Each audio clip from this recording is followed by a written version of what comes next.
Bonsoir à tous. Du coup, on va faire un petit live ce soir. Il va avoir une petite odeur un peu acre sur ce live, hein. Bon, je vais essayer de remuer les troupes. Vous inquiétez pas, ça va bien se passer. On va parler tranquillement. Du coup, la semaine dernière, je vous avais dit qu'on allait analyser le mana cette semaine. Bon, avec ce qui s'est passé, je pense que vous n'êtes pas réellement d'attaque pour analyser une nouvelle crypto et voir les perspectives sur celle-ci. Chose que je comprends totalement. Du coup, on va faire autre chose. On va faire un live un peu plus posé. On va parler, on va analyser le BTC, le TH, voir un peu ce qui s'est passé avec les vagues d'Elliott, ceux qui sont pas familiarisés du tout avec mes réseaux, voir ma vision des choses. Puis voilà, on va faire un petit live tranquillement, ensemble. Perso, j'espère que mes exchanges vont survivre, Kraken et Swissborg. Bah, ça fout un coup sur le moral au niveau des exchanges et surtout au niveau de la confiance des utilisateurs par rapport au sexe, quoi. Parce que les exchanges centralisés maintenant, FTX c'était quand même le plus gros. Si vous vous rappelez, il y a quelques temps, vous voyez déjà pas mal d'articles et pas mal de personnes faire déjà des spéculations sur justement le rôle qu'a FTX sur la part du marché et potentiellement est-ce qu'FTX prendra la place de Binance un jour. Certaines personnes avaient déjà avancé le fait que ça pouvait être le cas. Bah, malheureusement, aujourd'hui, on a eu un mauvais retour de bâton. Bon, bah, c'est comme ça, hein, il y a des mauvaises nouvelles qui arrivent. Le marché des cryptos est un marché quand même en effervescence, hein, un marché assez nouveau, on va dire. Donc ce genre de dérapage est déjà arrivé auparavant, est arrivé aujourd'hui, arrivera probablement demain et dans les jours à venir aussi, mais je pense de moins en moins, en tout cas je l'espère fermement, que ça arrivera de moins en moins, et puis pourquoi pas un jour voir un avenir très jovial sur les cryptos avec aucun souci comme on a pu l'avoir justement avec FTX. Pour ceux qui ne savent pas d'ailleurs, les news, je ne traite pas les news, les vagues d'Elliott, les Elliotistes, on prend pas trop en compte le fondamental, mais la remarque que j'aime bien utiliser, c'est que à mon sens, les news en général ne dirigent pas le marché. Alors après, ça dépend des grosses news comme on a vu avec FTX, là oui, mais des petites news, à mon sens, ça ne dirige pas directement le marché, mais juste ça le fait évoluer d'une manière assez rapide. La volatilité explose, donc les mouvements, les tendances qui étaient un peu prévues, se réalisent beaucoup plus vite, hein. Alors justement, le sondage est fini. Avez-vous été impacté par FTX? Non à 62% et oui à 38%. Ok, je m'attendais à pire, honnêtement, je pensais qu'on allait atteindre une majorité de personnes qui se sont fait pas mal rect par FTX. Bon, heureusement, même s'il y a quand même 38%, donc c'est quand même énorme, mais en tout cas j'espère que ces 38% n'ont pas été réellement impactés durement. En vrai, les vagues d'Elliott, c'est juste une traduction de la psychologie de foule. Et donc justement, ça c'est une page que je vous ai sortie de mon ebook, où justement je reprends une page de Elliott Wave Principle, qui est un ouvrage exclusivement en anglais, et là je vous ai mis, donc du coup pour ceux qui veulent aller plus loin, n'hésitez pas à faire une capture d'écran, je vous mets ça gratuitement. Vous allez avoir sur chacune des vagues, donc par exemple la vague 1, 2, 3, 4, 5 et les patterns de correction, vous allez avoir le sentiment de marché et la traduction d'une pattern en rapport avec le sentiment global. Et comme on l'avait vu en fait, on le regarde à chaque fois, mais là justement je voulais le zapper, mais je me suis dit qu'avec ce que l'on a aujourd'hui, c'est bien justement de refaire un petit point là-dessus. Je sais pas si vous pouvez bien voir, non c'est juste en dessous, mais je vais vous le lire. En tout cas, ce que l'on a pour former un bottom, c'est quoi?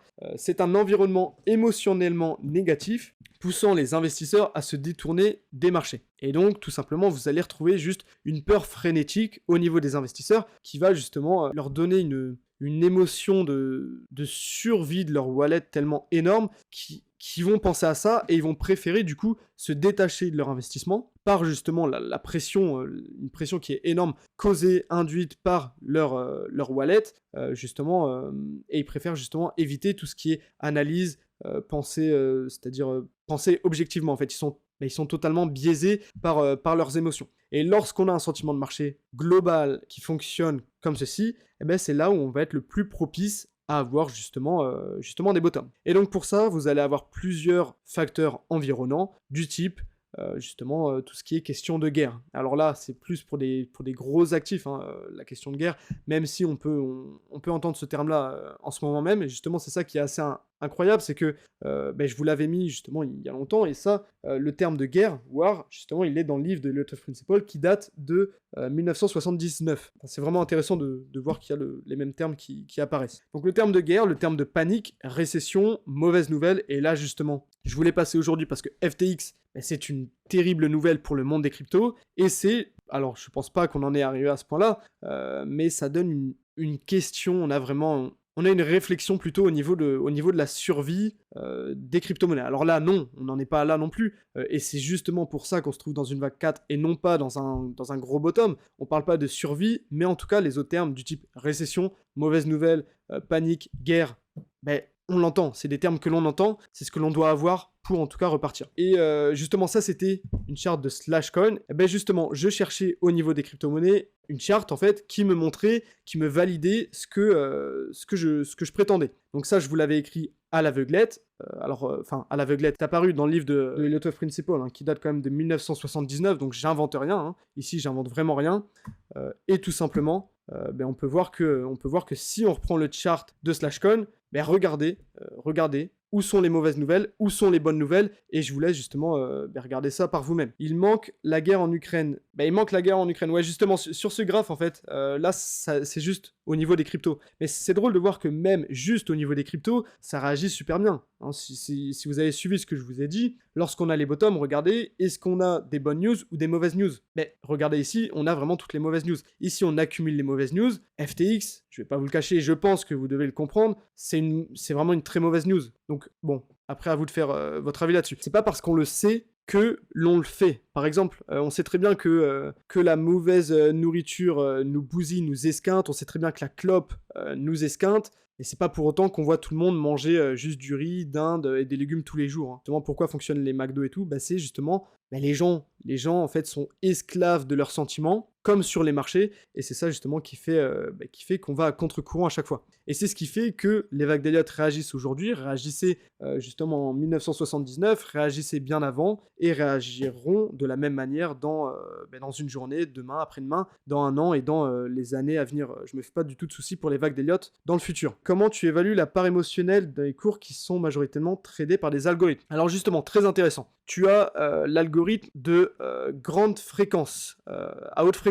Donc ça se passe vraiment, c'est des robots de trading, mais qui tradent vraiment. Ah bah justement, ce que tu dis, le nano-trading. Alors ça, j'en ai aucune idée. Faudrait vraiment regarder toute la technologie derrière. En tout cas, je sais que les robots de trading, non pas justement en nano-trading, non pas du high trading frequency, eux sont basés en fait sur justement des techniques humaines. Ils sont basés sur la psychologie humaine. Si tu as justement les résistances, les supports, ben c'est justement avec la psychologie humaine. Donc en fait, ils sont backés exactement sur la même chose, donc pas de souci là-dessus. Les vagues d'Elliott justement répondent pas mal justement là-dessus aussi. Justement, je vous invite à regarder la dernière interview de Thinkerview. Pour ceux qui ne connaissent pas Thinkerview, chaîne incroyablement folle sur YouTube, très intéressant, et justement il parle du high frequency trading, et c'est fou de voir à quel point ça prend une proportion folle que j'imaginais pas du tout avant de voir ceci. On regarde le BTC, on va pas passer sur du monthly, on n'est pas là pour ça, on va regarder ici depuis la chute. Pour analyser un graphique, ce que l'on fait, soit on analyse par rapport à un bottom, soit on analyse par rapport à un top. Ici, on va se mettre sur du daily. Je vais donc par conséquent commencer par rapport au top. Le top du coup qui a été fait on va regarder ça. Le top qui a été fait au 69 000, qui a été fait le mardi 9 novembre 2021, et le bottom qui est en cours d'exécution. On est venu chercher... Oh putain, j'avais pas vu les gars, j'avais pas vu. Puis le live, ça a pas mal bougé. On est ici à 16 178,11. On vient gratter toujours plus bas, on vient chercher toujours plus bas, c'est fou. Et du coup, aujourd'hui, nous sommes le mercredi 9 novembre 2022. Donc voilà, depuis... on a une chute qui ne s'en finit plus. Comment on pourrait voir ça avec les vagues d'Elliott? Alors, on avait un premier décompte que je vous avais développé sur ma chaîne. Hein. On va voir justement toute la pensée, tout ce qu'il va aller voir, et justement ce que je développe sur ma chaîne pour ceux qui ne me connaissent pas. On avait la possibilité de faire une WXY. Ce que l'on va avoir ici, c'est une addition de deux zigzags. Donc, première ABC, première zigzag, ensuite vague X, et ensuite deuxième zigzag. Au niveau des ratios de Fibonacci, vous pouvez voir, on tombe parfaitement bien, on tombe sur les 200%, c'est très très propre. Est-ce que la vague W est égale à la vague Y? On va voir ça ensemble. Et si on peut voir qu'on va un petit peu plus loin, on n'en est pas non plus super loin. Donc ce décompte-là n'était pas déconnant. À première vue, il était vraiment pas déconnant, et on aurait pu se dire, ok, on a trouvé notre bottom, et du coup, on peut repartir à la hausse. Sauf que, je vous mets toujours en alerte, les gars, vous pouvez pas dire que je vous l'ai pas dit, hein, mais on n'avait pas de confirmation. Je vous l'avais dit, je vous l'avais répété de nombreuses fois, on n'avait pas de confirmation. On verra d'ailleurs les confirmations que l'on aurait dû avoir, que l'on n'a pas eu. Cependant, ici du coup on aurait pu être sur un potentiel bottom.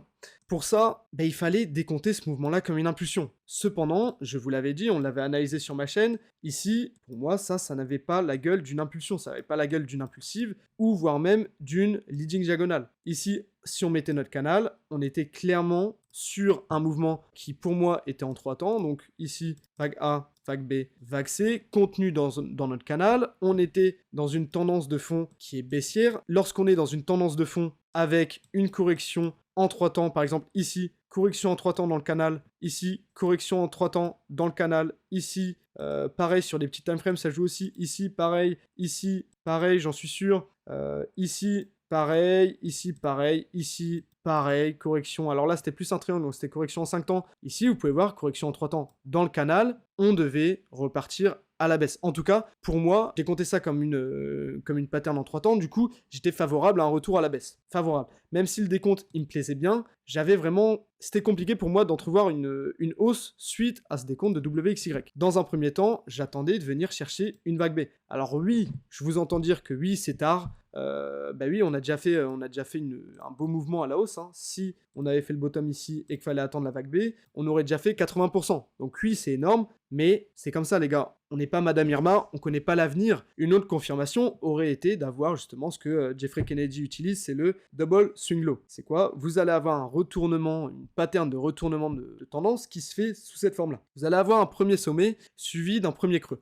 Le creux ne doit pas venir rechercher le creux précédent. Ensuite, vous allez faire un nouveau sommet, nouveau creux, et encore une fois, le nouveau creux ne doit pas venir chercher le creux précédent. Et là, vous allez casser la pattern de manière impulsive. Là, ok, on est sur une pattern de retournement de tendance. Intéressant. Moi, personnellement, j'attendais un petit triangle du type A, B, C, D puis E. Je suis totalement transparent avec vous, je m'attendais plutôt à ce type de structure-là. On n'est pas du tout faire cette structure-là, et justement, c'est ce que je vous avais dit, avec justement le mouvement, la volatilité sur FTX, c'est potentiellement ce qui est arrivé, hein, justement. Peut-être que sans cette annonce-là, on aurait pu consolider un petit peu pour venir chercher un nouveau bottom, mais en tout cas, le nouveau bottom devait se faire. À mon sens, il devait se faire. Et donc ici, justement, on est en train de le chercher, et ça ne s'arrête plus, hein, ça ne s'arrête plus. 16 241, c'est vraiment terrible. Donc maintenant, quelles sont les perspectives à venir chercher, les gars? Honnêtement, je suis pas Madame Irma, je sais pas. Et d'ailleurs, je ne vous dirai jamais, alors on va aller chercher ce prix-là exactement. Je ne vous parle juste en termes de probabilité. Donc les probabilités nous donnent une zone, on peut s'arrêter avant, on peut faire n'importe quoi, on peut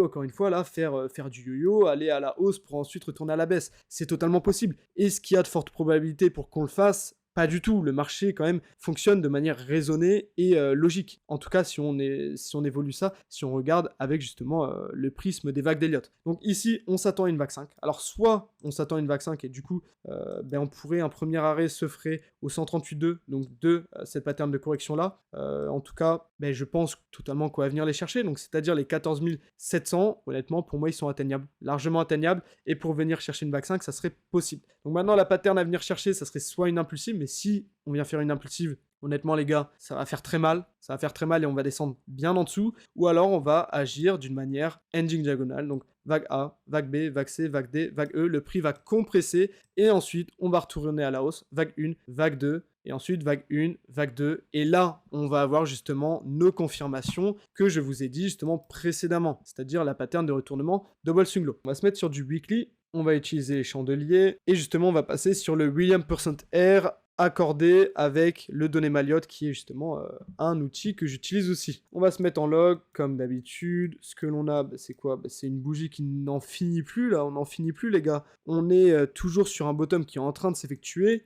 On n'en finit plus là. Et du coup, tout simplement, ce que l'on a sur cette théorie-là, sur cette technique-là, cette boîte à outils, vous avez le Williams% sur 20 périodes ici, qui va justement donner la tendance de fond. Ici, on est en dessous donc, de notre trendline en rouge, c'est la zone des moins 15, et donc on est sur une tendance de fond baissière, c'est-à-dire que le prix a beaucoup plus de chances d'aller à la baisse depuis ce point-là. On était sur une tendance de fond baissière, qui a été, comme tu peux le voir à l'écran, validée. À chaque fois qu'on passe sur notre 5 périodes au-dessus des plus 15, donc une fois, 2 fois, 3 fois, 4 fois, c'est des zones de rebond. Ici, rebond, premier rebond, deuxième rebond, les deux ont fini avec une chute. Rebond ici, chute, ici rebond alors qu'on était déjà sur un plus bas, encore une fois là, un autre indicateur qui nous indiquait une nouvelle chute. Les gars, ces indicateurs-là, je les utilise pas pour rien. Si je les utilise, c'est que Jeffrey Kennedy les utilise, et franchement, je peux vous dire que c'est de la bombe. Ces indicateurs-là sont de la bombe. Donc si vous pouvez les coder par vous-même, codez-les.